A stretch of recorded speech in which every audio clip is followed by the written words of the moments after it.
Sa totoka makauti na serengo na sere ke the kaun rove bua ke maduata rong vinakan tira na serengo kanimarau ninda sematiko kirna wekanda na sana vakaturango the kaun rove vakatulo sa katiko na buno vakaturango lalanga besi ni solitiko na ngonongo menda mainda bitu kina kabita lanoa ke ira na wekanda eso era suriti tiko mai mera mainda be kabita lanoa wasena non ritala no ni mbula sasanga ni buli so talanga na mbole raso tava mera ninda buli kevikina na bebe kanya na kabina ni kuwa waktu lu sakatiko na tin kawana biasana na nanto banua may biti na bindel niya butang kitsare rasema tik may na kabini kuwa wakumbula sar chukayani may Hawaii baka bini binakachuka ni baka lewe na nomni rongo na kali mo ni sema mai na vitala no ni kuwa na kali ngwali tukan na puno bakturang ng bukumbuke baka talanga kina na puno bakturang na tolasi baka bini binakala nung ni sema mai na kabi na kaniko na bidangan na yawo sa gautingo na ngante sartu na dala na nukunuk may natoka lawe loma sema tiko mikinan kas ni buli turangan ni sabun ronro may sabu-sabu masta chon ravisa kerbi busut sartukan ni bike muni na baka rongo tiko meni po ni rongo binakan na rongo re na baka tiya tu mena sabu-sabu maniviambiar kina bakalilay na nunggu siya man yung go kaya ribusod sa tsukan ibikim ni na sawawati ko yang go kero sa siya man yung go na maramba bitivini na kavyo go o final bondo ni Matewalu nonda marama bulangi na kavi na kanising ni ko nangunong comment sa napakang bula sa ramando mo bula binaka final bondo ni Matewalu.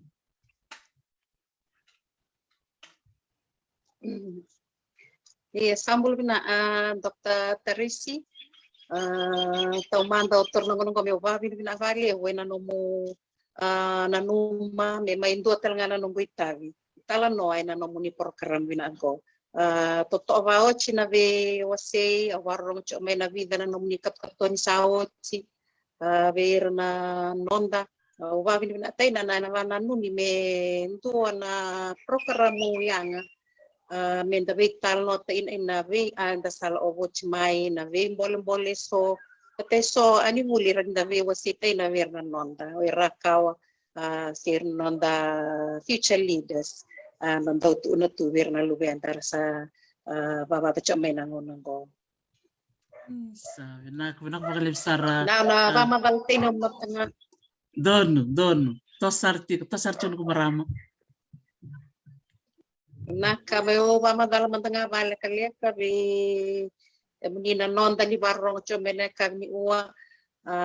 autor nang gomi wambula talanga ni na ve manua duintu ini sama come ina ene kavi ni singa tambu ne katol sa wuli singa ena non to bongo witi va vini binata ina na muni vito koni come na program yang go una da buta tengah balik le amen balik ciao na ivangu o me va saber teno Dr. Teresi o final wondo ni Matewalu au dabu tu mai na loma di Matangalo weni keli ena ya musa woni mamba ena koro kodoma ena eno ngamea ena sana da kongrove na kena tiki na lo dala awasu ina Matangalo madui ena busa tambakau ena corona mena mai televo awawati salia ena lomania busa ndek balagu ena sanolau wachi ona luwengu rua ero darwo karua telangana ngone lewa sa totok bakawati nakbalib sara bondo na nomu biwa city kumaina ngonongo di siya masar chukma to maybe na nangonongo siya masar chunga na lomani nongu vale na itikot-tikot viva paltaking guay na bosay na kaya nangon salangon na Ramato Road na kawalu ni Maile na matatachong baby o nangonongo na 8 miles daw tupo nito o siya machukin kina kami ni kwa Dr. Teresi sa binakababalap tumandanan raki may ni kawalu na kami ni kwa iyo nan raki na kami ko rungrungot o na banua sa hospital to ngango na ono inon to banua via mirto valile na uda so tabi-tali cho nga na raki bebe sau so nangona kata-kata sar nan raki so nangona itu rumah ketu iya ndaba binatan cho nga ra isa soli cha kalobe en anda sa rumah nangona sa hindi nasar nak bakalibo da klani ngono talcungan go endo tukuni chukuni ngona ni dando bakaraw na tang lambay tika bumena bulo kotobay kene pireli endo buli dito korni buli ngo sa daret sarang mata na libo na bibisaw nin raki tale nindaran ninda sota bata ninda doni talcungan go na community kadiwa racungan ninda sota na mo na libo-libo sebada ba bondo iya andin sar Dr. Teresi na dari da cho nan raki bebe sau talanga sanda duru macho mengo sa vayan rachki anda talanga nan do nga unisa la menda darai da na ve kai wa bulbuli tikenda wa Steven non dai tiko veir na non dai na ve koro na ve kai so merani mukeki na nonda sa ati ubu tatang magitu ni ba si na huli nang ilang bandala ko duru machingo ka nanumichuki nani sango na binakami tanto vital no ang talaga vali we do na ki sendo na kawali we ki sai kon na daw vital no tak vali na vi kain dala ko duru mai sa kan dia sara dia na to dok na bali sara pondo na mo bos chukni bakandre na buku di tatang umaki na rakwisawe tarike de tiko nangonongo kambing bisar ngamen tanto tunai li baka bakarau di salak mena kavi na buku ni rakita benaka di satu na mona libo-libo nangonongo satu na teleboni bekau yaki menda kota bolikin tukin na tukutukunin raki kena beka boya menda gangarau nikin benak balik sara bonto na nomu bebo semen tikin ya ni beranga ni to senentero betala no keronyo o klani tikum beka so na beba kambulan beka beira ni sember te ko bunen tero betala no ena tikin ngonongo na bebo nuera sem tikum beka mikin so na beba kani so talangando buli bata sem tikum ngo arieta ngone leburakai mai natokale loma buli binaka arieta binaka bali buna sema mai ke baka beba kambula ke ngonongo bondo. Iya pinaka Dr. Terisia o nanumami wambula tale mandangai na nugudela niabu vera veitu mamba watero na leonino koro me kodoma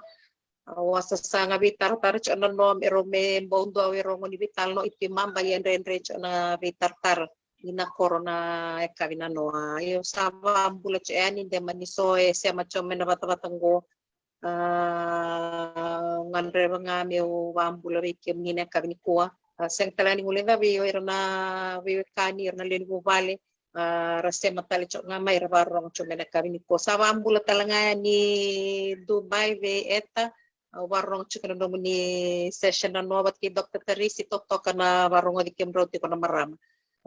wambula talanga vir na betulen kalasi Teresi rato chukana ngonong go may nay mas-masi pilani rato na siya machikumay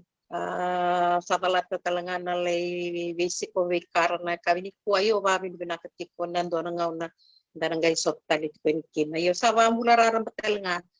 weekend na matabiyo kani da sa machumena kawini kuwayo na itokani o nando toko na tuno program go viti kapakatal nga kinana vesay ura-ura so nawali mo sabi na balib sara klaro tikin ngonongo to na binanumitukin na matubale ni kara klani na ololo sole na tikun nondo to matubale tikin ngonongo sangol tikani na masuk na baka nui ni na sole na baka dingo en na loma ni bubale balib kara na do bito ko ni tikun na nondo tole ni kalasi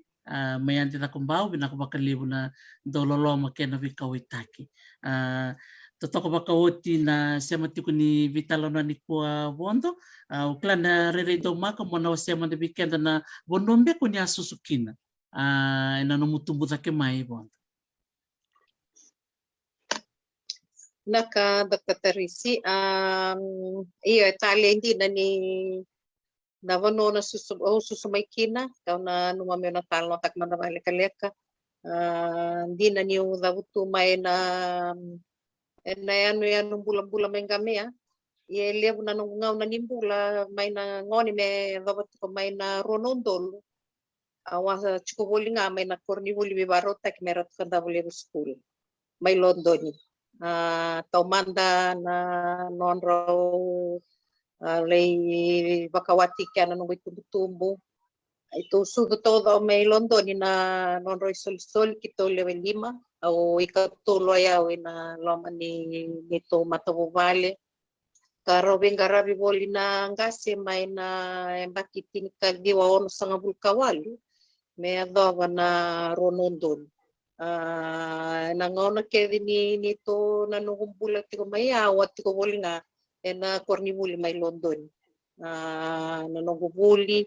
kena veka kede membaleta nanungu tumbo dakimay lebuti nga nangaw nanungu tiko boli ka Yes, ang niko to tayo na bananano ina bonwa wala may kina tiko na nga una nito ndongan te boli na koro en koro ni vaso e bakani wala katok nga na koro ni boli baro tak ni London ka libo nga nga una ni nongo bula boli wati ko boli nga nga na koro ni bulia meu so makina nong nitar Sa din. Ya te ko may na numumuri-buli kina klase 2, meron na klase 1. iyo au sudo na tinkadio bit nga bul katolo ka tikibuta kina nong bubuli na kindergarten may London ni na tinkadio bit nga bul kabitu kina tinkadio bit nga bul kawalu tiko boli kinanda na kindergarten na evano tiko na right place center kena ngas ni buli tiko na ngano ya Mrs. Ana Senseru maramat kinango lebu nga ka maramat talaga ni na mena sa may kadivi na non rambula found talaga ko ni korni buli momento lang kay may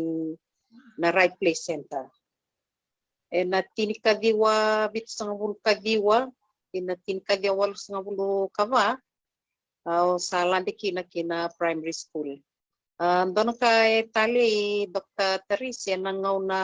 sa buliti ko kina na kindi o baka sa matakat ko na niya sa Bernindo ko kina primary school nangaw na may London. Uir na to kay mami nangaw na ya eran daw lay era buli na be korni buli atong dap ni korni buli London ko era laksumbi na Mena District School. So era buli na London ni Indian School, so Imburerua, narato Filimon ni Lodo Memorial School. Kasangay nanu mi mendo na primary school meron ni tangabi kay mami na ngoni buli. Okay mami na ngoni era baka na tamay kay mami kinay mami na korni buli bi marotaki. Era non rabe talanoa kamau sar na be wasaki. Mani dola kina indona korni buli ni primary school kawa to kay chuna ngono gondela na kay primary school ke mami kalunga tana ni mami tambayan baki batkiyaw ni sarao ni ke mami tiga buna na korni buli nandela na kay kakito kena imatay ni kalasindua na korni buli ngo na tinika diwa bitu sa bulu kadiwa ngauna ya talaga Dr. Teresa sesanga kina ni taren do na kornibuli na kena bando no imbang nga mesandol na kornibuli ke mami daw buli nando na vale abak to kay to me green shed sangay sama kiba na kana valea ka waserua andaw ya tinga na kalasiva na matay ni ambaki kalasindoro nando na sana kalastolwa nando na sana wana na nulis chuko na nongo na tik buli korni buli ngoro maybe baka to buli kina siya may head teacher chikino masta sila tolo so sa tik sila tolo kina maramoti na mistress tango apati kaya na korni buli dela na kay may na bitu sa nga bulka diwa ka toso saraya ni kina walo sa nga bulka walo sa nga bulu kina walo sa vulkan 2 ne daw ni sai daw na kalasyon sanggale taran do na korni buli merawa ni kay mami toso ita kitiko na ni mami buli enang una ya ka bababi ni binakatiko kina ni sanggay och na tombale nair na to kay mami nan daw lakso mutiko sera lako kay may na be korni buli wasa da buto tichukaya Vati kaya na ray ni mami tiki bumay may na kindergarten me daw na primary school Dr. Teresa. Sa totokan din na muto ko na may na tumbale dare na tiki buwe dito na kadutunan rendre dado bakasam taga bidar may talanotiko ratang takasar ngayan na balabon ni bune tumbale taki iya ni sa may kasi ko nag-release baka da sing sucinta kawita katue nang balabon ni tumbale ando nento tubulang talaga na malaw ko tukulan ni siyang sarto mo na nga nababa kung dado katumbe ka na pato sa baba ko to na boto niya ba gay tumbale to na gereng-gere sila na mga sa mataw to Dinasara.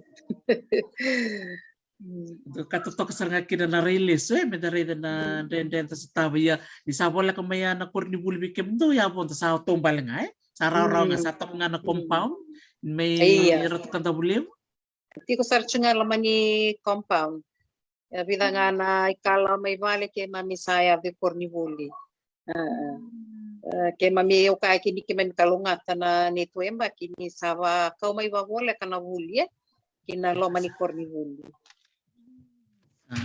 Mena no muda buta chuka na antela na kay primary school botu iso na no mungas ni vuli o na no man ngona ya karabibu ke na no mo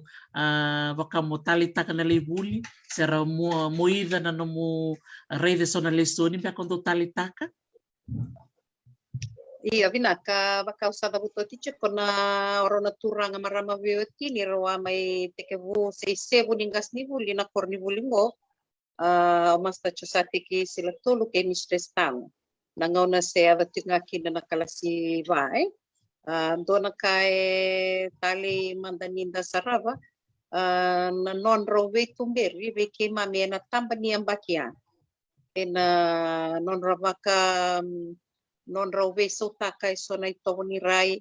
Dakila ke na non da ito na ngoni ninda se ngoni. Nindo e duru mamay na preschool sa taray na kami kawa malua na nondambulay baka wasi mandango na kena na nondambula bakay bakaraw kasi nga nindang biutu nga amin da baby dia kitu itu base menda baka tatalo nga nanguni baka tatalo satu program takit itu na weekend dua na kaurida kina na talent dito ko ver nangas ni vuli tikubuta ki may na kindergarten manda medo may na primary school ngona yamba kimbimbi ndondo ni nonda sangay bakata vuli tiko na ngone me bakay bakaraw na nonda bula ndaba mure na program ni vuli na ngone tikevo na ngone ni suka ke na veka talenda takabe na loma ni korni vuli me vai tu me karanyo tukunay na lesson ni Dr. Tarisi may makangani sa ngay kawo ti ko weekend na huli ng unaya anda yung manda na ranito ko na ni baka se nga so tiniu bak me tito busar na nung kilame baleta na lesson ni so baka kawo ti ko weekend and ranito ko na ninda talita ka chiko na huli baleta nindo na kainda may huli ti chiko kawo ti ko weekend baka na English, na maths, elementary science at primary school level. Gaiti ko na wika baka ito okay. And doon nakanga na dole look forward to kinabagalim mo ko na physical education matanda kilanin mo nang nandagito ang dalande ito bandalay dakawe so na physical activities. Yan nanuguray nangunayay. May baleta na lesson ni so ikaw may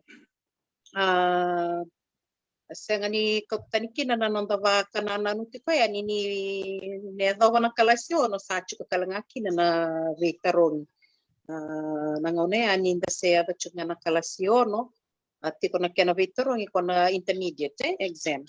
mera ni gai bata utakiki na nanomuto sodaki se nanomu natikotali na primary school sa andina totoko baka hotel na mutu muta ka mayana bilesoni o bulida boli mai ya baka tapu na musala ki dambeta na mu intermediate klase ono ni sana na klase ono ya sana ngela ko na ding na bi korni buli mo nila ko kina endo abital no takam kay vali sana bi korni buli tambe mo dongol kina se mongol kina naka Dr. Teresi na kaya nasabar may tambi din na intermediate may banyo ni satko na chiko na solinding ngona ya ni rakam dondo chunga naturanga tamango na kornivuli vivaro tek me London yan daw ni ba sangat tiko kina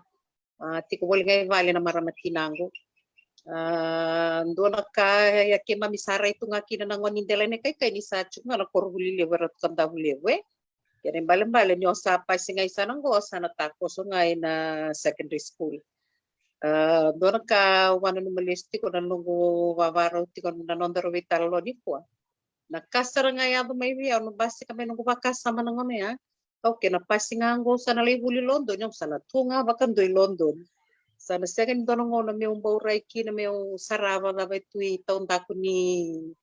korni buling boy London ye. Ele va tui anong rai. Ke to mai vital na takai vale.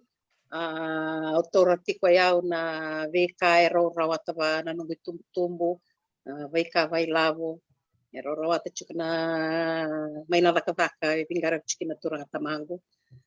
Sanga indau tiko na nungu wana na nungu ndo vela ko tiko yanti na kumbau school.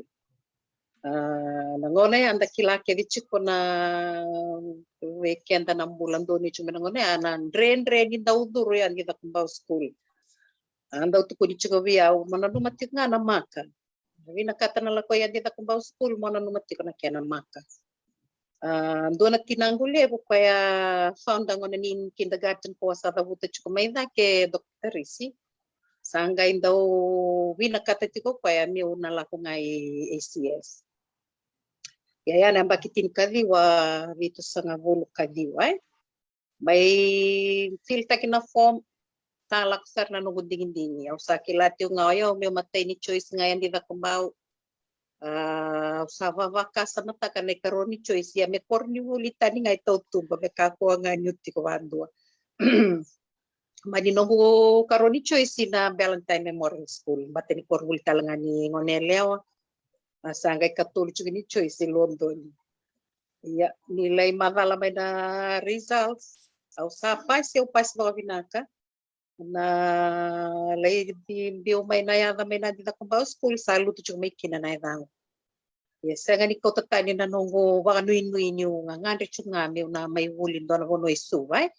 Nito man tanga na ka, ninda biyan po may sarali isu. Ninda sa atin ko ngami, nandoon sa ni vanua mai telia mo sanda mula susu ko mai kina ng dorang ng balawe sama niyo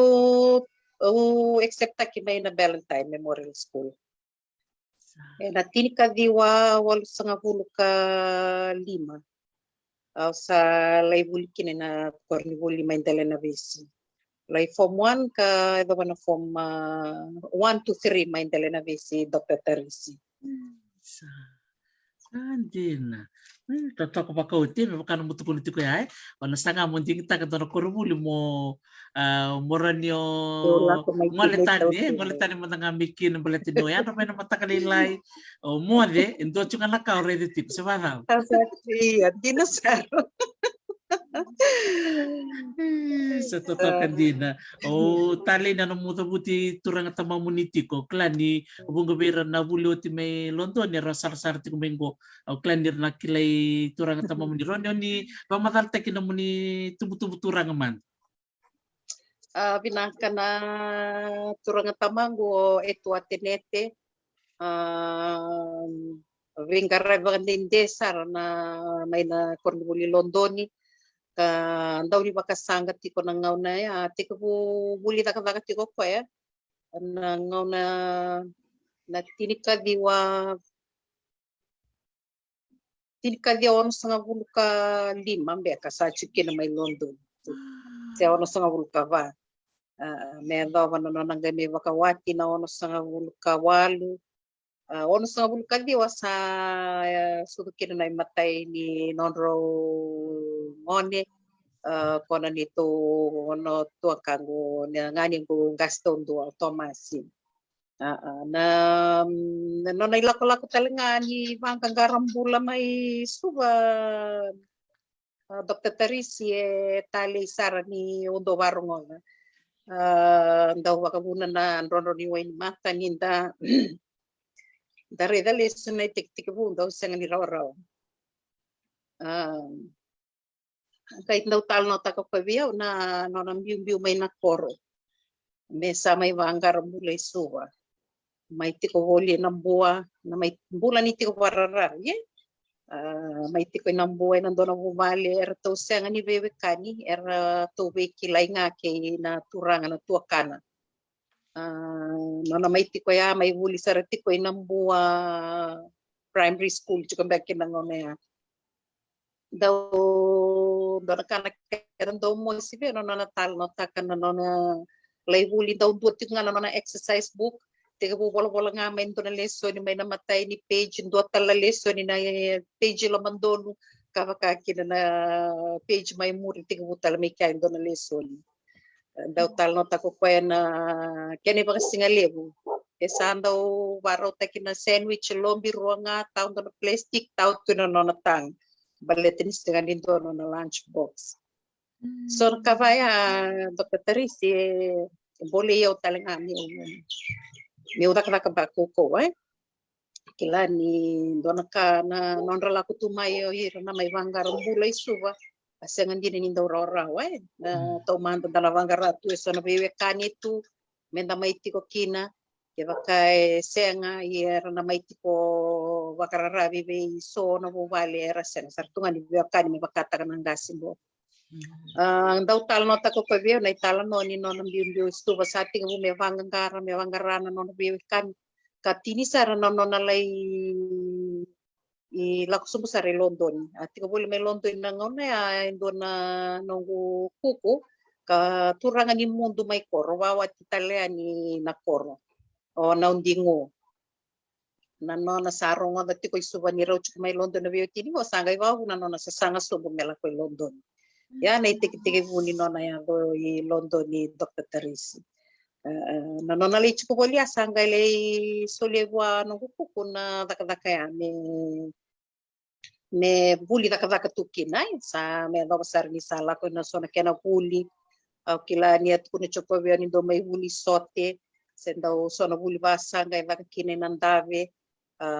ka bawu na no na sanggay ndora kina no na dakadaka katomarang ako na taka chukin na nung kuku ya kuku solo na yambaki ani no na yabe ni London sa totokan din na nung biwase hindi na todo ko na bulan ni baksang garang bula weekend na ngole me ano yan nda kilaki dito na rendre erostab mayo iratamanda sa iro nung kuku hindi na todo ko era may tubararabi na tubararabi sa kilaki kede ni chiko sa nangona ni chiko mandangana non randui bubale o ira na tiko sa nangona ro ni sibit tunatini na leo ni dona no ni pala Arturo may tuna biokan na paggangarambula isa sa totokan din na no may tuna no na balaro may tukin na London indo na no na lay buli tu sa amin daw ni makasangkasar di na sara koto na chukaya ni may tikaya o wakawati mandangoya o rasudo na lubeg baro si chukoboli nga may London may daw na ro London sa gairo tala di may London sa tarakan no po soto tu na nakabaka na buli tali na mo dabuti sote mai bat kinantabe dare na bika ba na buli nakaba na bako binakataka na na bingarabi korni buli may London di na sara Toto kasarang klan ni nabunga bera na duribure may rat kanta bulewo ra bakarong chukme ni kuwa o din na kalabi na kalaturangan go etuate nete naturangan ni ngamea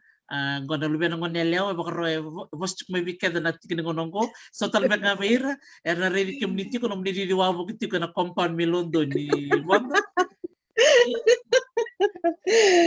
iya dinasar Dr. Teresi binaka Bede tu na nonda lain bula batatu sa kanda vengani nitu rando revi ke mami tadinra ni rasa revi tu na tamay ke mami tine ke mami me wili tal tunga vatinan ravataman right tu na ve varo korokotaki da segin inda urei da mera vasa usate ke da se mera todo sono vosa dari dana non rando dingo mi ke mami tu na ngoni ke mami susu boli korni boli na ngona ya sa toto kabina bakalipsar na nung wasema ni talam no ni turanga tamamuni na sasanga ni bula sasanga ni kararaw na tukun chukmaya no nabuli may nambua primary dangere tu nandrendre sa nambolin da stava na kabina kay tukumeliyo o kaya dambe ka na lubendra na makumbundra saga metoda na buwan ni sasanga di na sara Binaka libo. Yan na naman sa akin chiko may dali na besi. Fomuntua ke na fomutol. Na tapos ang kaya ba niyo tinamo yada ba naman fomutol? Binaka. au taraman tavalela ina nung guti ko boli indela na vesi na veka da duruma na ve vuli na ve leson inda vulida levo na leson inda vulida va vuli di kenda sa kani dongul hava na nisati ko nga ko na standard subjects nga da vulida kiko mo me bakana maths English basic science social science sa gaiti ko ko na religion music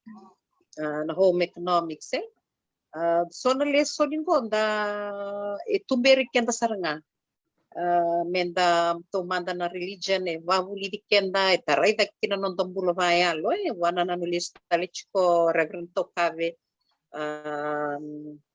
andau vetori tu veke mami nangonaya ena veka me baleta na ni mami bulava kaya lo ndo na maramango misis tukana andau vetoro ko na music daw tali ninda sona kaya da vulida sona vele we kaya da vulida korni vule va vulida kenda saranga sanga iti ko na home economics chuko na kena gasti vulia Mrs. Wong Mrs. Mano enda vulida kina napakasanga enda vulida kina dula na we me da vavaro te kenda tika ni va bimbio kenda na maramai ni naoti mai na hulingo ena le tika buta kita le ndua na bula nang bula ba vale sa tika vura chuko mai ana kena mbugi ni chuko weekend sona veka vango mera ni drive te kenda tika ni kina ndo na bonu anda na lai tini kina senda vuli binaka sesenga enda na lai tika buna ngai na ndo na matu vale ko ya na kai bole ya mai na veka vuli da mai na no tika vuli mai indele na vesi ka tinika diwa walu sangapul kawalu me bakawa tuku na tiko na maramatina ngule ko Mrs. Ana Sincero dua na maramango motivate te keu bakalevu ka ndau tara na nungu na bakasala ini bakasala ndau soliavia me tosokina na nungu bula bakavuli manda bambimbi sangat ngoko me ula ko yan dinda kumbau nangona ya sa may maraw tak sar chuko na nungu buli mental na wesi batini sa maiti ko itaw tumba sa chuko sa rayani suva kasa tali chuko kinaveo nangona na nungu buli tinika dia wal nga bulu kawalu sa principal chuko na mis Slovatu may andita kumbau school na nasasangat ko na maramanggo sangga Indonesia nga sanggay kere na turang tamango me laku tumande korni vuli araw levital no kimis Longavat sangga ibi nakatomis Longavat me kautay na turang tamango na nungu results ni kede maindela na vesi no naray na nga na results ya sawa kayo tako ko aso levio endo na place me ulay form 4 so natin ka dia wals nungu kawalo sangga ito kikinayan di takbaw donam bolam levo baleta ninda kilana korivuli ruango ninda rival tu nangona ya yes nga ni kotani na vanananu ninogule sa sanga tipo me ulay vuli me urawate ndonaka kila ni usambimbio time vale sama tata chuko veao na veka vai lavo ero rawate chuko na nungui tumbu yes chuko talanga veao na mbole me upaka varasara na itavi utale mekin ko yambe ka Dr. Tarisi endo na ronikani endo na tumbu dake via balete ni sanga ni alitani na nungu focus tok nga ina vuli nungu maiti ko na nungu sa toki mai anti takbawe na tinka dia walos nungu kawalu me tau sa tukuno tina vile sonia tarakya kay na vatangen dengan ni vuli o saray da na totolo ni vuli sagarabi yang garab chuko yan kita bawe do na kalebwe may lakaduruma o may sanga mantanga na 1988 ami try to fit in from one school to another meu sanga mi totolo talanga na no kilaka meu chunta kiaw na ivarao ni bulay andita baw sanga nindu lebu soti baleta ni matay ni korni buli maramba ta nga na sombega nga na vi coverage sawot ki may andita ko ba school ka berata maya koe wuni nongu mai sanga me o watu tolo taka ngana nongu coverage na ve topics para sa kavataki o tie. Na ve lesoni mai tomani chunga na lesoni wasa te kupuno chuka mai na kena duindui ngani sa mai ato na formuli masanda mai dua tentale na stream ni huli da sala kuburu mai da mata te kere chuka weekend ni sa mai durki na geography do wana na no leso no misteleni na vitori holi te kona ngone weekend da mai korni huli bono talangan daru mai sotaki na Dr. Teresi daru mai leoni kalasi watsar nga kau maro takvale ni na wiki lain ta sambu dina chuka mai korni huli ka mai wangkang gata taki chuka na ngauna enda sa daka tukina ngo kina duindi ni bono enda wingara tukina vile soni sanga indui Endo nga kai sanga drive te keuti kona nungu toro bol me na accounting and economics rona leso ngo wakai mai tali sar ko biaw dina ni sanga nindo top student sar me waka taleso wataki non honorable Linda Tabuya chuko tale vida ino non to kalasi wataki kemuni yes sanga ni ko tana sa sanga ninda sanga ke vitu nga menta na rauta watake na no FSLC sengona ya meu talo tak mata vale kale ka Dr. Teresi na huli lewo mai huli talanga yan dita kumbao apart from the academic the topics and the subjects that we go through endo na kango na nonda bula talita na bula nonda vavaro taki kila ni kuna torochu kuna nangone ya na top bure na nonda do lakuti ko na top bure med do le amado ru senda vi hulando chuko na nonda leiti ko aureda na vetu bere karabi chuko na nonda leiti ko ya sabak asar nga med te buno tu endo na matuvo vari soli weekend na bure bata ki kenda me nambure me tiko kina na lomani ngauna ya na kena samaki na nonda isulu na kena sava na wasanggar ni kakana na setup serangan indo na vale indo na kaya enda buli vale mo maiki sanga itiko na ngoni nonda art and craft mendale buli na talimbe kena balambale ni ngai indo na ngonele wa buli otimai varo tek mena korni buli may narukuni benta ko sa na whole packages there o varo tek may waka sama o tumberi waka lotu may ver na naitalay ni kalo chuko kinangauna adikones eveli kilando talandi ko ni sianga ngoleani sanga iti ko kona vika membaleta na nondam bulararang ko seranga ko tukuna ni ndona ka huli lewo huli da may kina na bakini non tiko bole mai sawani lewo tal na vika tali nda waka sama takaleso enda huli da mai kina nang bulawa ngonele awa ndona kanan wa huli talanganta huli da chukina na ngone Dr. Teresi na nonda do bula ni tudon do to be independent nda ka ko ni do barara vitalwe indua indo na strength lewo ni nonda bula da sanga ni bakila may korula ngono yan da sama iti ko tautu ba da sanga wana na no leso sa andina saro na huli da ka weekend waro ta kikenda saranga menda tandolava ya ni nakatumba ni leiti ko na mo vale sena vano da ngona le ngara wikina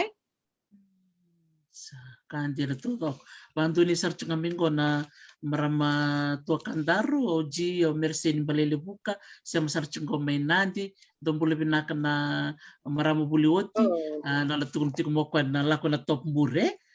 kachuko it's a special privilege bambule chuko be losana kasini valu bivi bule binaka marama naita wakambule tiku mengo ko me malemani Dina sar totoko bako na nomo sa matatiko na ron na korni buli ni maramang go korni buli ni lot may indile na vesi dabuti Reverend Taukabe o Mrs. Tukana o ira na bengas ni bule ra benga rab mika mina bule oti mai Delena Besi, Valentine Memorial School, Nimbula Binaka, pinakapakilip na siya matiko may tali ni taga bibital no bango, taga redaliswe, na tali ni bibaka tabulidi, nangona ya, mayanga tubika na nangon ni kuwa. Leo ira na tuba kata katiko na program ni buli, era research ko iliw, ira nangon ni leong gondo, nangona, nalinto no non ramata bubale, sala ko tigumikira na bingaravia, may andita kumbao school na kesa-kesa na talimbe na bikabaya, tali na may raidan na non rayawa o ira na bengarabe na ngona meron bitu tumain doon na tubo baya ningon nga yung bibul mikina doon ngon sa kilabi naksarto nga ko na kame na laki na kame sa nang bimbi ito ko binak na ko kalibo yan anong sa bimbi mente na kumpaw sangay na no mo itubo ni no mo sa sanga bakabuli kay nakadaka naka na Ioti na tim ka Dios nga pula sa kay mamimay bangagara form 7 itumbay do na ilalawar sala koy na university kito lewe vida kito ngay ngoli na sino secondary school may kito lewe form 8 kila kila kito tu lewe tolu chugambeka o lamila mo disui Lavinia Janet kito lo na istoro lo seli na istoro kito le fombitu kina na tinika dewa Dios nga ulkandua dona ka la sa Dr. Teresi meu talo man dawa leka na nito sa late ko boleh na korni bulingo kito namatay ni tamya sawa sa namburi kito de eskola todo Via umanda usitorora vero to na nunggu ito kan. En dua na bula ni sasangali bo meu be sematita kan nunggu bula batake irna turanga ni minta sale buli vidur makika. Ni otie ono na embaki ni nonda maitiko wolinga waka ngonele o sama tau chubiki anda na bula ya Yo mendale be sematita ke na darugo ser na tanga ni na nonda bula baka buli sa mondo to kan boleh lebu baka me kitole manduati ko kitole le rendre chuna vital no io e torondo na ngonai sa gai kitole mata utale na wewe kani bat keir na ngani kito fombata chikuna ngone vai bakani rala ko talanga me na vi korni buli vida tokar tola ko may londo ni vida tola ko may matavatudo may lelin kakito sa akin mamisanga levi kilaitiko na ni mamisalaitiko na form 7 na maki Dios nga hulu ka maki tinka Dios nga hulu duay hindi na niya tunatatanra menda ngole ani na university mani laurai batiko na bika rawati na bukuni ni durduru na ngona se bobia sole le toka na form 7 ke sama ni le tomani chuna gule na form 8 na bakya tambe tina kena bitarongi ka sati ko nga na me baka usatu kuno chuni sati ko nga na ngubana na no na lesson na accounting and economics le total na lesson ko na form 8 kala ibada barisarani kina na nungubuli na secondary school ni otina bulia Dr. Teresi sa may tiko boli vale na embaki Dios nga karua kila ni via bulo February mbeka nga sa may mbiu na nung bol ni kerkere na sono buno ni dakadaka manira to we tartar sare ni na Ministry of Home Affairs na ngone ay ko sa Ministry of Defense chiko nangonongo kawa binakakina na wewe kani so ke mamilimbud na may londo ni veir na ve bubali na kasni buli atu so na ve kilay ka warorota kina na bangkara dakadak ngai dakla na ngono talangaya sa mbawrawaraw kina bangkara dakadak kaninda woti mena no to form witu kilani na via roda kembeka kenta sana tigu taka toka mendarawa ka ndarawa hilavo toka ni berningai tosena non davangara vuli torodaki me tomani talkina na non davuli ya sarnga tokterisi na isemani no vuli kina no sama itika vusar nga me usada ngavak ya dona bula dona ve saule wenda renda ni datu nga mai korni vuli mo sa dur nan dona bononi nakadaka ratuo irna dakadaka ni rangasi ke weekend baka menda sanga lengon do tipo na lom ni bononi dakadaka saliti bukina ena government building ena ngona ya ia tali ninda raida na weekend dala ko ruma senga nindo na vanua senga kinam bole senga nindo na vanua talan rondo tunga kina na nonda dakadaka se na weekend dala ko ruma levo na vanua tiko kina sona raki nindrendre ni nondambula ye ndava vinaka ni ndavara takchunga nondambula wana kalu kakau tikendara mai na veka ndendre ndaturuma tumai Totoo pinaka nakapagkalibsaran na ng mga siya maya na visaw ni Cornibuli kaya na visaw talaga din ng musangol may bir na Cornibuli ngoneleo sangol ni bir na vidurumaki saan din na bula ni teman ni visaw liya buya and din duin na notang bula ni visin o klan marama ni ra o ulam mo disu ndo to na marama kukawa na totolo na no sa may lomaya si pana pa bon Ora de chico no cuento todos los años no na levi kila ye ni levi wekani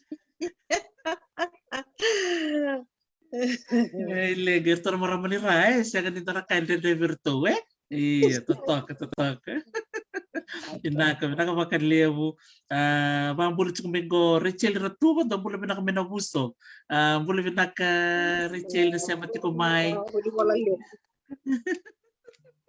binaka bale bulu binaka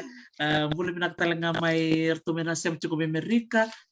meron wasilangi tinitukai bulu binaka Susana makaloloma ngari Dombula Amerika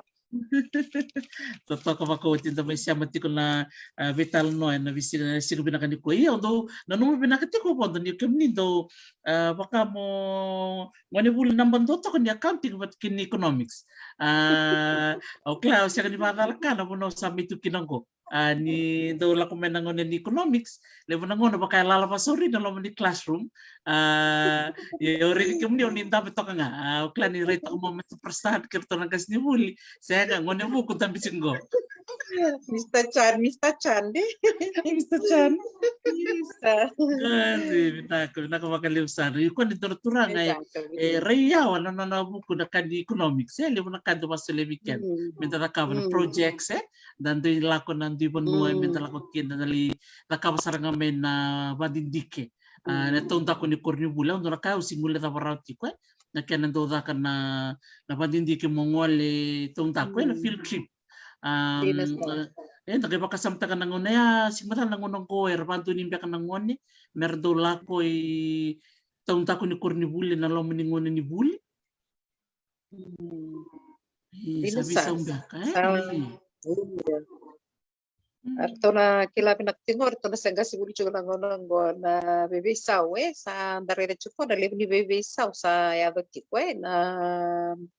ina nonda wuli na wuli ta se wuli kinangona yake na wuli sanggara chugo na ngonong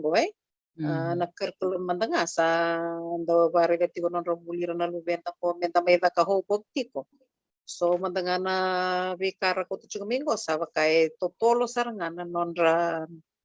na ulutang nga sa bulita at a very early age.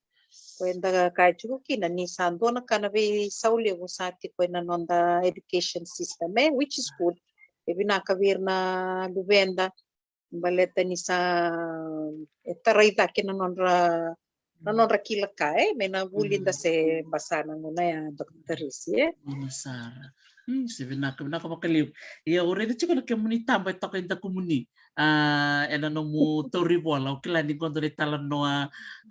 rong vinaka menda na rongo talanga di ko na no musa sanga e tale na no musa ngole na tin ke de so ko musa de taka na Ministry of Home Affairs. Sangai tos chiko no musa kavaka na tapu sangai baungiti ke muni bondo mo ni ngole mo ni tomala tala no muni bul. Naka na nangkulay tik po takatak nga na tinikadiwa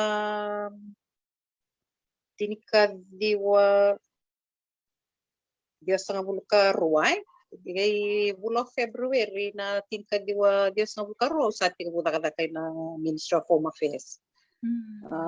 Laiti ko bolia na nangku tik po takatak sa kilani sa tik po besomi au sara ni soma na nangku iduruduru. Ngai tinika diwa Dios nga bulka lima sa enroll na university au laingara kina so na buli kono short courses na ngonea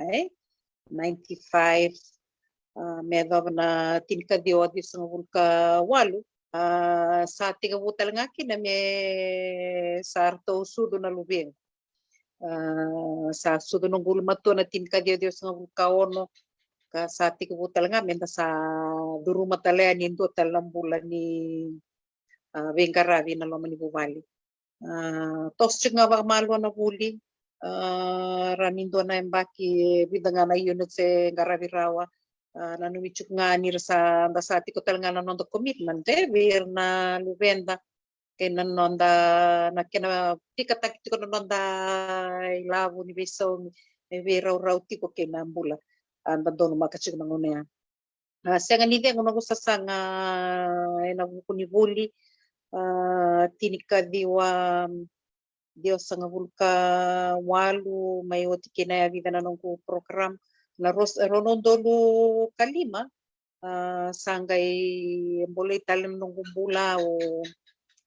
reda ni ubi ang alala bakalilay arto sa sudut kina na lubeng leva sama ni ngolit tali na Fiji University na FNU melay tostal kina ng gumuli ulean ro to kina diploma accounting studies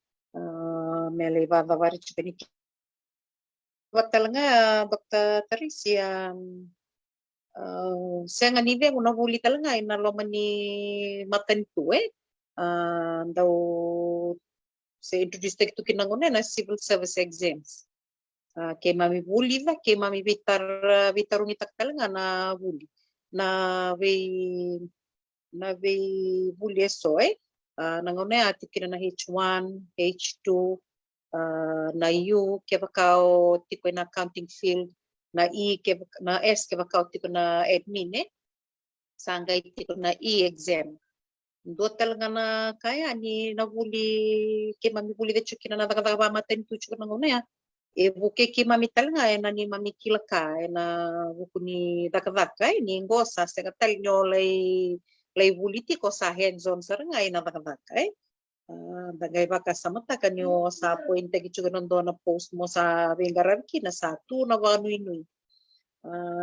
no mo Vengaravi kabaka o CV na non rabi baka bauti o ir na value taki na buku ni daga ko sa kadib kinay Kongo endo talaga na tikini buli levo ki mami buli da tiko ko sanga ni may tomani chukino ba tautumba baleta ni sa provide tag chuk madanga na loma ni civil service do na rai binaka ararai kina na value taki na ngona ya kabaka tito butak talaga na ni mami kila kina mileve kilay talaga baka matadaka baka matantu que mamilebe wase dolaba talaga na katumba ni talanoa networking na ni mamilebe wase kilaka na mindaw wengiriti na sona kaba wase bimanda na be tamban ni maten tutaleso baroro taksar nga na bukuniken na garanti ko na buli songo Dr. Teresi na ngaw na bate sali talaga na bebe sa usadur ti kumaya na mamba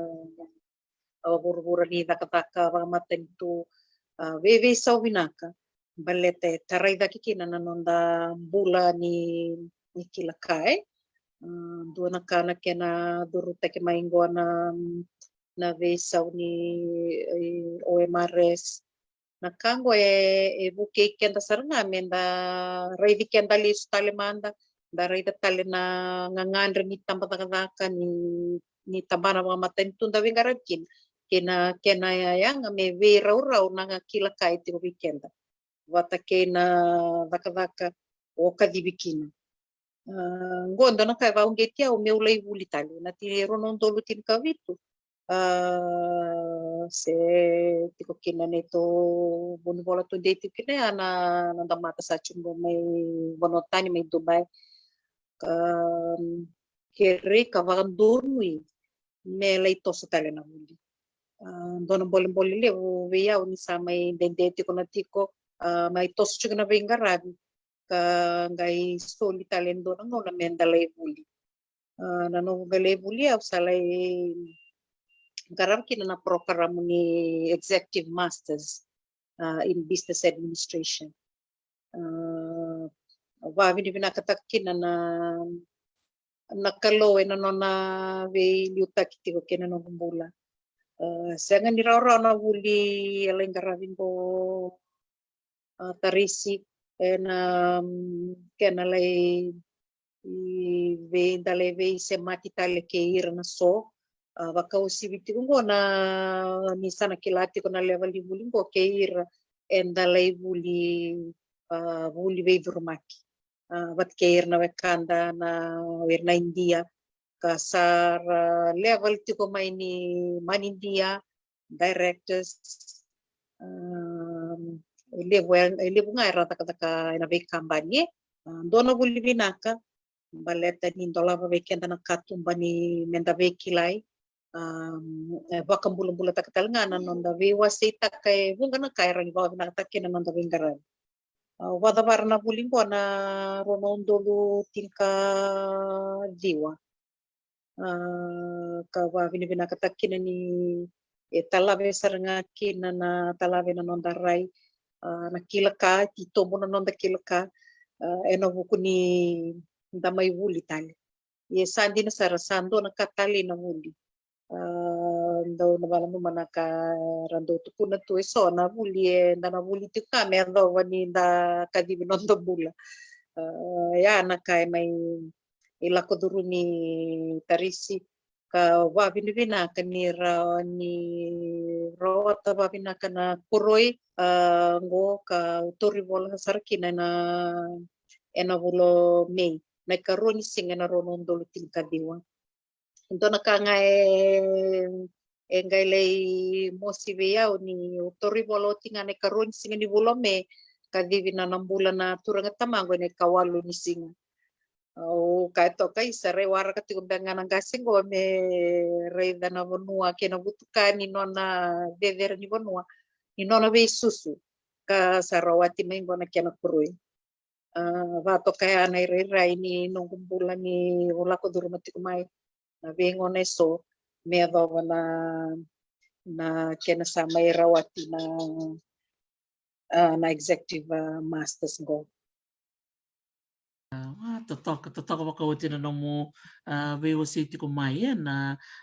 bunga bira na maramar na warong tiko minikua so na semata sarchinga na non rambula en nomu tiko buna nomu takataka li tiko buna nomu tabubale uteo sanga lista le memo mai buli kama mai bakotia kata besar na nomu masters level ni buli renin to mantanga na nomu pasangan di bakandre beira na marama bunga bira bakarong tiko minikua sampai kara nanu mati ko isa molus talim baka lay buli tale na nung kurongoda ni se bula chikuna turanga tamamuni reda na nung muturi bola mai tale na nung reda na Andrea o sa taba mo ko me reda na baka batukan ni nona samay reda mata na yang ni besusu baka talanga kino na numi na mundota e na non suli na bituko ni me molay buli do man na mo wasila tikina Vinaka hindi na sarana ka ni warita ka tomanda Senga ni rao na non dali skali mendalai buli me vakani satu na luvenda sakali lebu ravuli kede chukina na ngona ya dona boleh lebu mo wase na no ngauna na no buli lismai me orai virna ngone ni garat talanga non homework tiko talanga ne liu ni matu bale kina vika ngandrevi me nangaravi talanga wa vini vina kakina ena ngona ya na non roto vito ko ni na no vitamani karau kin lengaravi baka vina kana wuli sa ko ngaya so no bongi me nagaya tutumai sa tin karona kalok so no ngona sa lei vana matakalelai sa do kerechu nga verto na non roto vito ko ni ena buku ni non da sasanga do ko ni chugo verto na kaya le sanga chugo mi go ising baleti ya undondo em baleti kenda to kede dona kaya ko drive teki ke to chugo mai kina baka vitamani rau tiko boli nangase ke to ndo tiko bata boli ngai ke karo tiki tale chungani vito ko ni na ke na garavi tiko na vingaravi vale ni ngaune ndangoli to ni kine buli veke menina marama ni na varong tiko mbera mai na kavini ko ndo na ka na ka we bareta ka weekend na bimbi ni nonda buli daka kuni reida na yamba kini bola inda sailova se daka kuni reida na vikair na tukuna tamata naka mende chiko weekend ni nonda sasanga menda rawata na nonda buli ka tumba chiko ka narani rawat taliki na lebu na kavi bina kasar dakila tiko ni bola ni buru-buru ni daka na ngonongosa bina katanga na qualifications na raw kawa ka buli dona kango me kako kina ni ninda beda senda reda ninda marama senda reda na tangi din bulan ta sachu kino go menda na no menda kako buli au saro tio tumbo do va tumbe kana manda bana na no va bibi kenda na marami toki au gali rede kya no irna we kanta gona na India sa dur na kana na sasanga kai tu be irna matangalingo ke rasenga ni kalasi erna sasanga mer taronga bike mamina buli na davana kai buli be e pati ko ena nonra sasanga ya boleh kenda kina na kabini kuwa ni katumba ni nambimbi ni buli ando nangono sati ko tinai kor ni buli taris ndona kana endona na vandi dike kitonga vaka au le taraki na valele na buli na philosophy ni buli ka wa vini vina ka kina ni vida na kaira kuno ira na philosophers regarding education ye samba endina todo ni buli senga walenga ni kami vavaro tekina nonda bula membaleta na bula vada ka vaka mbeka na buli me tiki sara chungani nonda bula era mbale ninda tukunea na vita ngende ni bula dava inda bula kina se na sanga teni bula dava inda bula kina menda vavuli da kikenda menda bulida ile bunaka kwa na kango ena buke kenda me toroi da kina na nondambula ena vesinga sendarau ka ena vuru ni da kavaka sendarau ka ena nonda itiko sendarau ka ena vivo no tali ni rakini bula tali ndambula kina kwa ya umbole kenda kina na marama ni na varong chumina karni kwa ka kuni mbeda na vanua o tiko kina na ngono sena mbaki ni mbulo tiko kina ke sara o nindo na mbaki basa ulo vada le uli rawat tamena nono koroi o wamba utani senga ni rendre weekend kena karo kenda na marama na ondo iba kande tu ni ka keve na vuvale na vivo no keve nda vingara wikina sara o ni rawata iso ena tamba ni bula kina au sana vitu bas ngawul ka giwayo na bakin go tarisi kase ungi tiku nganelo ndani ndawe buli au sa may tarong erto tiko no nungu vitamani ni sa waro of tektal mo na PhD sa kere no gulma to na sa ro tamantal no mo buli sa rato tiko talaga ngone me tumbere mera bakotien na non robuli au kaya sandon danangay varong tinga na lewani kalo kina nandambula. Dotal nga nakana nondar do vetala no tarisi dotal nga ng bolong-bolong lebu kay na sa kaning bolong-bolong viva ungeti lewu nindo nakabatiko. Na buku ni nondar do vetal no ani va ungeti auti ko na nungu buli chuko na ngonaya me dawa ni may rawati na koroingo. Wa ni nakatiki na veiko na kawin singani ko. Sa totoo ko pinakamalibsar na nanumupo sa dibi kung gate lele probabil ni pinakating minggo nimbula pinaka na vio kanyo ni siya mati kumay bikim ni na buloti may dali na besi na buloti may dali na kay bikim ni talaga na buloti may anti na kumbaw pinaka pagkalibo na nung ni siya mati kumay ni ko totoo ko bakoti na vio city ko bikente ni ko finaw bondo ni mo taywalo tale ni may sulito na nangona kabit yung nising tambo di ko ando doon na nasing ni bakademo ya sulito ko weekend and doon ya won ni nona ngona ngalal menda menda bitukin menda may biwa sa tukin utali ta kapakali na namutu ko na ay nisang ni doon na kain rendre weekend na maramay na kenda na itakel ni doon na matabubal na kenan din ang beka nga na bitala no si para ba bondo ya ando wala kami na nung doon man ibubal mando bitala no kay namun do taki roto ng wani Iyo. Awa may warita kato na nanungo sa sangay. Was bangara toso tali na nunggu dakataka. Yan doon nakaungay vandi teke ochunga. Alam mo sa nabi nakatanga na wuli nasingiraw ni da na expect ka chukomenda na toso take na nonda vengaravi na puno ni dakataka kasi na level ni ay nanonda career pate all you need to do is menda lay wuli tale meron turo daki kina nanonda ndo naka engay vandi teke total nga na nungubit na mani kaketo ratustule kinon tobito koni mengaravi kina nanungu wuli au senga talaga ni nguleva na meu va binakataka na nungu matanggali na loma ni nungu koro baleta na ngau wuli kina ngwa waturo kina na soliveo na scholarship tiko na nito scholarship fani matanggali wa ni keli na may na koro karato nanon to be bakambauti arato bakandone kina scholarship ngo mulai yang bakin dua bebi yang bakirua bagdada na nungu huli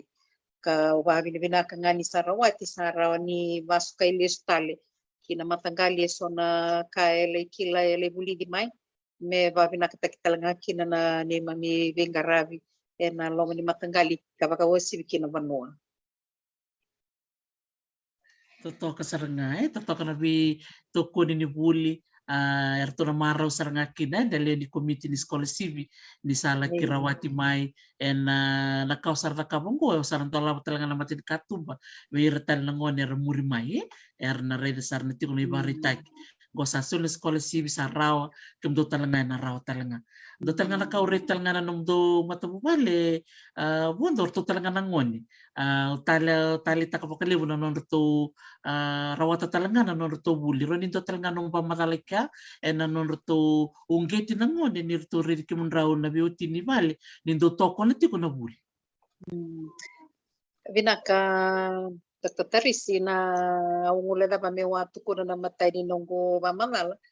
nindo na yabuli ako ni nunggu alay buli me driver takir to kira na luwen to motivate them that I can also do it and I did this for them tiko bali nunggu darobawe na university daw levo na ngaw na lesmay levo na nakaila kudurumi levo na rendre sangain daw ba kau takir to tiko and I keep encouraging them kesa rawina at this age to go through school again au senga ni ray na vera singa ni ranin do kina me garar ba kau tinahuli do nakatalangaya ngai kito be soli baka sama kina kito be soli de kina orang tukuna Au huli tiko membaleti rto talanga merto revani ke usara ni rawata e dono talanga merto ngarawa e ana non rto itavi na embaki ni mbula ratiko kina kana numi mero na huli talanga me pagdavari nongo darbo ngasa bo talitingo e 5 units ni sangay ba tiena non bachelor in Pacific Vernacular and psychology dono mone leo sa tiko talangaya sa bawat talangaya dono non certificate po in caregiving sa ngani ko tutan na nunggu ba ungetir to tiko while waiting for a job you can still continue with your education sa ngani bawangay ke na buli nando na batangin nga de mesarota da level 2 na buli era ofata kito na university kero se tiko mo ke tas yang ngau na ninom do buli do na ka do ba sa te kerto kina koya na bata ni bono ke to avi bosa ke kina ke to vivando ni kina ka sarto ba ungi ti chukina na ngoni merto to soeti ko na non to buli me ado me na ngongo Totoko pa kauti pinakavalip sara vondo na nomo sechok maya na biba kong geti nindo sar nga na iba karite kilib sar nga keda na itubutubu bi kemundo na lomundo lomundi bale nindo iba rite kibinaka na biotini na raro birto na ngoni siyang tali ni rende mele rto lelon reme na lingan rto no puno rto chukin rto sa rto nga rto kat sa rto tombalean rto libuli raw ni sati ko na iba karitaki na lomundi bale isa binaka bakalib sara no mo maybe ug get to bike may binaka ni kuwa posot sar ni sa tor bambi tor no mungona ni no mundo ngono babubale ke may baka binaka yan na lento ng robo katatango ke may sar chukayani and non dor may vital na sino binaka ni kuwa and uso tu ni sasana kena uso tu ni buli dara kaya dere usara nga bakalib no guledi kemuni wonda ni takatiko to se kala lai nangoni buli ti korto nangoni buli tal chunga nana do dira ne marte ke binakaya toto kasaranga binaka pakaliw baka buli chunga bengo o kachunga mamerse ni balile bukan na rayaw ni no mundo matanggali na buku ni kana sol na skola sibyo klani buku bikan na 2K and baka rong chunga ni kuango do ne baka rite ke binaka anak kena sol na skola si bibiran na nontangoni ke chuko sa ni burbur ni labo tiko ra ni mo sarangan na skola si ni nontan tui matanggali sa abusa me baka ngoni ko sa ni baka liu bonto ni liu na skola si tu daro ni da vale form duro tul da form kay kwa ngala kumay angay to na skola si iya so ngono so ke may ngoro ni roto na skola si so tuman at the same time sagay baka mo dingi tu torna PSC scholarship sa torna FAB iya roto ya kono ngono sa Bisau kung ano kinan tapi bang git kinber na 2K nangono ni kuwa ke wakati ko so nan ta duya busa si matanggal era tumbe kan na burbur ni labo sa sarangan ito kan tumbok lan sa ati ko so ni baritaki biti sa ati ko zakataki so na tumbo labo me sa so minus scholarship wer nangon men sa ko ni makararabi chuk ngain na be salam be kan ni be so ni scholarship sa so tu sarangan ko so ni baritaki binakan ta rongwatan ni kuwa nakapakalibo ni Kelly na iba karita kibinak and utangan ko sa totoka nakapalip sara talingo ni siberanga ni may dapat na dorobitalan no solitong ka nang ngaw nagkapakati kung baka sobya baka mbula beira siyo biya baka binibinaka beira na buko ni linga ni susu kaya nabingaray may na namutumbo na may may na namusama baka matubabalang ko kaya nasasangan ni namubuli sa ni karara na buli may baka tukun maya ayan rambongi kana baka mo de baka ranga mo sa sangata kamera namubuli sa kaya nangonong ko Vinaka Dr. Tarisia tomando na to nangonong ko bewa vinaktak nga kinakalulim ko sa rui vere totoka ni ndaba vinaktak na bula kayalo nda kay re talanga no buana wa vinaktak talanga bali nangonong ko na no tombula na nonggo vitamani ena buku ni ve toko ni levo ndaw soli ve yaw rato kilaba vinakatunan rakin nong bulan ni takavaka Nindo do tale ta kami undo da kada kambera na kawi. Roni bengara vitu ke bol daw raw ninda da kada ni rasa suka na kena bo baleta ni sawan di ngalu. Saraw ni dangara kin babina kana da kada kai ba bimbi ninda bengara vitu ko na tambana ni lavo. Ni tambata kada. Iyo sa aratondo di ngoma nindo suka bermain na libuna kawi. Kando na kaya wa binakatakirto kin bakalib. Wawin pinakataktalangan na marama na tinango na kabini kuwa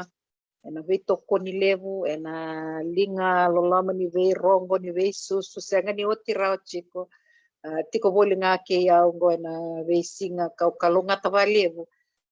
ni sera ni mbula tiko na ngo me sarara tiko na vika erawati ndini samayali na turanga tamango ya o wawin pinakatiko ka kilani vikasa maimbita toko ya usa buli baka levu kina levu na ibapo buli vinaka levu na vika ndo basala takio kina kausa tomana tiko baka wesivi na ando na kai ndo ba data ka via uka na vewe kanye kaureda tiko ni vewe kani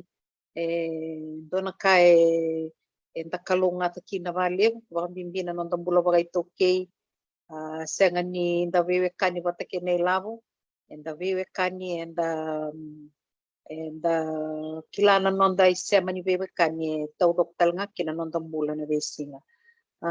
tur terangana ngonongo me wawi binakatakina na nongo matanggali na matanggali weni keli wakau sa tukono titieko na we wakambau tilevo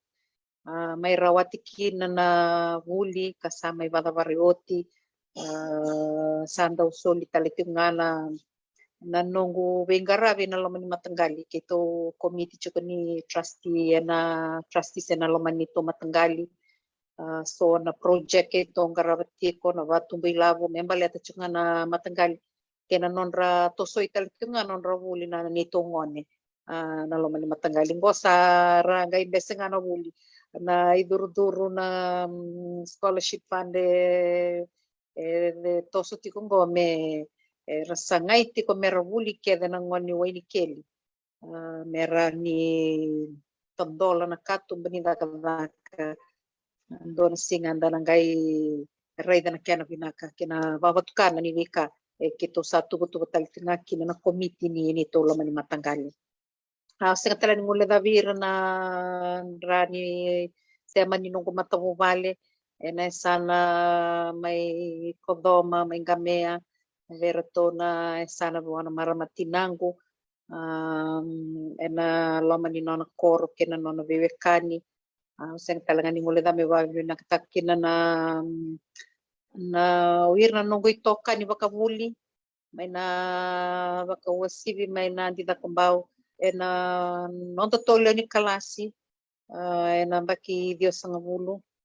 doon kana daw viva kaukota ki kena viva data ki enda ula ko tigo may nonda to bata ni veitala no ena nonda to messenger page tarisi segin dando tiko ali tiko senda tiko duon tiko nando na ngauna na ve miniti ke dengan da sarabat tiko darongo da juga ndo tiko tiko bo ena lo men non to page do na kango endo wa waka eto so etalitunga kina nondambula nikila na kaya do volibuli tikenda tu wa bini katalenga na kabini ko ver na nungoi toka ni vaka so ke mami anda utu wata na ministry ni Home Affairs kasa Ministry of Defense chuko nangunongo irna ni mami toka ni na tamadagala kay toke na bonowing garabi tikinango sale na ka ni hulenda sotava na ve singa na ve ngauna ka ndava vini vina katiko kina ka vini ko da butu chuna va vini vinango ve kemuni ket sara na nonda ni warong tiko mai na ni sema chukme na programo go au kere talanga na ve soti ke uda buta sona ka etau bale da na nomi sera na ka vini ko kere kina na nomi ve soti kina nomi ve sereki kena iwotu tini bavi ni bina kave ke muni Dr. Tarisi na nanu mitu me mbau maindo na nongo itavi na kave ni kuwa Usava vakasa matoka dava beka o ding tegi kina mai na leo ni mata maramani da kaun rovera tu ena ve sai viti ke vura na ngonongo ia sengani kava dalka na no daro vital no as no mani vending taki o kila kava kalau dola batalanga kine dona katumba rao ni sobe kana nunggu itu kutuku na leiva vure kalau ngata beso na leiva tumbu vakasa matal beso kau ka kina ni sa ni badal ka saba vini na ka tikina ve kem ni na ka ni kwa ni kalonga tati ko na prokara mo vina ka ni sa vaita vichikina au kila ni sema va vina ka talitunga na tambata ka ko vingara vitikina ka na marota ka menda to na ngai vital no ti ka ni na ve kata le soera ni ve vuke ena nonda vingara vina visinga nakvali Vinaka vale besar vondo na nomu baka yo takamai na ker molumu viriani na tel ni wasa na wasa pasifika mai Hawaii waro taka baka levu na nomu vingoma na ker belate nukilani tiko na nomu ni tala no au klani oni tiko na don saranga mea na vending technical low weekend sa ngona ndo ya so na kasi ni baka dalka sa kene naki mongole meni kuwa kandor me vital no tiki nang kona lebu ni baka bini binaka ngole tiko mingo tito busara na vesa mani be kan di baka buli baka taka baka rata lenga rasya mati kumingo baka lotu da ba bini binak saranga kin baka lebu bonto bi kemuni ngole tiko na ba bini binak na maramti na muni tiko buling gore vale ba bini binaka be ko na nando vingarabi visus tiko bertono ngone baka talenga kin bino mundo ta pamili vinakatalanga vikoa ni vikendra maramai na nonto toso ni buli kena sasanga edar pamili vinakatalanga berna watinda ni ra soli vikenda na ngalala menta takab na kai ngandrep menta takab dodi ne barita ki vinaka no mutota ke baka romo tiku mengo sangor tuka ni na baka vini vinaka de kia ina buno baturanga korosalia mai na yawe totoka